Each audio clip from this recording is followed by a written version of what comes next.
ദേ അപ്പോൾ ഞാൻ വീണ്ടും പോകുന്നത് ഒരു ഗ്രോസറി പർച്ചേസിന് തന്നെയാണ്. ഞാൻ പതിവ് പോലെ എപ്പോഴും പോകുന്ന മാളിലോട്ട് തന്നെയാണ് പോകുന്നത്.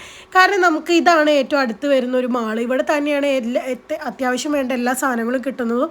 നമുക്കിപ്പോൾ എൻജോയ്മെൻറ്റിനാണെങ്കിലും ഒരു സിനിമയ്ക്കാണെങ്കിലും ഒക്കെ ഈ മാൾ തന്നെയാണ് കേട്ടോ. പിന്നെയുള്ള മാൾ കുറച്ച് അകലെയാണ്. അപ്പോൾ അതുകൊണ്ട് എക്സസിബിലിറ്റി ഏറ്റവും കൂടുതലുള്ളത് കൊണ്ടാണ് എപ്പോഴും ഇങ്ങോട്ട് വരുന്നത്. പിന്നെ ദേ ഞാൻ ആദ്യം കയറിയപ്പോൾ തന്നെ കണ്ടത് ഈ കുറേ ഐറ്റംസ് ആട്ടെ. ഈ ഈസ്റ്ററിലല്ലേ വരുന്നത്. അപ്പോൾ അതിൻ്റേതായ കുറേ ഐറ്റംസ് അവിടെ പുതിയതായിട്ടുള്ള കപ്പ്, ഡെക്കറേറ്റ് ചെയ്യുന്ന ഐറ്റംസ്, അങ്ങനത്തെ കുറേ സംഭവങ്ങൾ വന്നിട്ടുണ്ട്. ഇവിടുത്തെ ആൾക്കാർ ഒരു സീസൺ കഴിയുമ്പോൾ അത് ഓരോന്നോരോന്ന് റീസ്റ്റോക്ക് ചെയ്യട്ടോ. ഇവർ പഴയത് യൂസ് ചെയ്യില്ല, മിക്കതും അവർ വേറെ ആൾക്കാർക്ക് കൊടുക്കുകയോ അല്ലെങ്കിൽ അത് ഉപേക്ഷിക്കുകയാണ് ചെയ്യുക. അങ്ങോട്ട് പുതിയതിങ്ങനെ പർച്ചേസ് ചെയ്യും. പിന്നെ ഞാൻ നേരെ പോയിട്ട് എടുത്തത് ഒരു ഈ ചോക്ലേറ്റ് ആയിരുന്നു കേട്ടോ. എനിക്ക് ഭയങ്കര ക്രേവിങ്സ് ആയിരുന്നു എന്തെങ്കിലും ഒരു ചോക്ലേറ്റ് കഴിക്കാനായിട്ട്.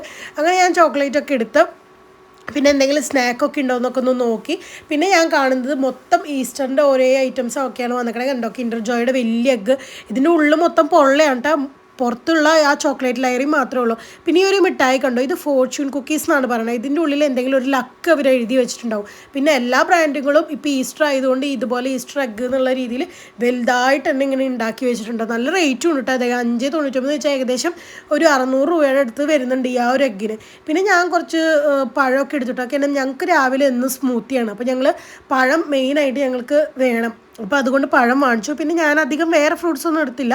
പിന്നെ ഞാൻ കുക്കുംബർ, പിന്നെ സബോള, ഇഞ്ചി, തക്കാളി, അങ്ങനത്തെ കുറച്ച് ഐറ്റംസ് ഒക്കെ എടുത്തു. പിന്നെ ഞാൻ കുറേ വീഡിയോസിലായി കാണുന്നു ഈ ബ്രിഞ്ചാളുടെ ഫ്രൈ. അപ്പോൾ ബ്രിഞ്ചാൾ ഒരെണ്ണം എടുത്തു കേട്ടോ. പിന്നെ ഇത് ഈ സെക്ഷനിൽ കാണുന്ന എല്ലാം ഇമ്പോർട്ടഡ് ഐറ്റംസ് ആണ് കേട്ടോ. നല്ല റേറ്റും ഉണ്ട് എല്ലാത്തിനും. ഈ കരിക്ക് ഉണ്ട്, കരിക്കൊക്കെ നല്ല എന്തൊരു ഭംഗിയിലാണ് വന്നിരിക്കണേ. എനിക്ക് തോന്നുന്നത് തായ്ലാൻഡൊക്കെയാണെന്നാണ് തോന്നുന്നത്. പിന്നെ പപ്പായൊക്കെ ഉണ്ടോ, അതിനൊക്കെ 6 യൂറോ വരുന്ന ഒരെണ്ണത്തിന്. നാട്ടിൽ പോകുമ്പോൾ കഴിക്കാമെന്നുള്ള രീതിയിൽ ഞാനതൊന്നും വാങ്ങിച്ചിട്ടില്ല.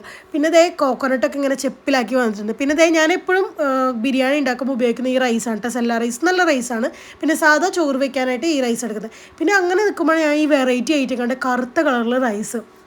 ഇനി ഇത് കണ്ടോ, ഇവിടുത്തെ ആൾക്കാർ കുക്ക് ചെയ്യുമ്പോൾ ഇങ്ങനെ ഡ്രസ്സിങ് ആയിട്ട് കൊടുക്കുന്ന സംഭവമാണിത്. സാലഡ്സൊക്കെ ഉണ്ടാക്കും. പിന്നെ ഞാൻ കുറച്ച് 2 കുപ്പി പാലെടുത്തു. കാരണം സ്മൂത്തി അടിക്കണമെങ്കിൽ പാൽ വേണമല്ലോ. പിന്നെ ഈ ഐറ്റംസ് ഒക്കെ എല്ലാം പാക്ക്ഡ് ആയിട്ടുള്ള ഫുഡ്, പിന്നെ ഈ ഡയറ്റൊക്കെ നോക്കണവർക്ക് ഹെൽത്തി ഫുഡ്, അങ്ങനെയുള്ള ഒരു സെക്ഷനാണ് കേട്ടത്. അവിടുന്ന് ഞാനൊരു മയനൈസിൻ്റെ ഒരു സ്പ്രെഡ് എടുത്തു. പിന്നെ ഇവിടെ അധികം ഫിഷൊന്നും അധികം ഇല്ല കേട്ടോ. അധികം വെറൈറ്റീസ് ഒന്നും ഇല്ല. ഉള്ളതിനാണെങ്കിൽ നല്ല റേറ്റും ഉണ്ട്. പിന്നെ ഇവിടുത്തെ സൂപ്പർ മാർക്കറ്റിൽ അറിയാമല്ലോ എന്തായാലും ബിവറേജസ് കാണും. അങ്ങനെ ബിവറേജസിൻ്റെ സെക്ഷനിൽ കൂടെയൊക്കെ നടന്ന് ഞാൻ ബില്ലടിക്കാൻ പോയി. പിന്നെ ഇന്നൊരു വീക്കെൻഡ് ആയതുകൊണ്ട് തന്നെ നല്ല തിരക്കുണ്ടായിരുന്നു. അപ്പോൾ ഞാൻ ഇത്ര അധികം സാധനങ്ങൾ എടുത്തേട്ടാ. സാധനങ്ങളെടുത്ത് ഞാൻ പുറത്ത് ലിഡിലിൻ്റെ കവറിൽ പാക്ക് ചെയ്തിരിക്കുമ്പോഴാണ് ഇങ്ങനെ ഒരു സംഭവം കണ്ടത്. അപ്പോൾ അത്രയേ ഉള്ളൂ കേട്ടോ.